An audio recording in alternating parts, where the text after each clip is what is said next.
How to archive infrequently used apps in Windows 11. Hello friends, follow the steps. Click on Start. Click on Settings. Select Apps.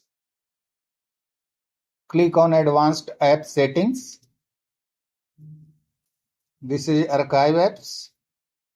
Turn on this setting. This will automatically archive your infrequently used apps to save storage space and internet bandwidth. Your files and data will still be saved, and the app's full version will be restored on your next use if it is available. To turn off, again click on toggle. That's all friends. Thanks for watching the video.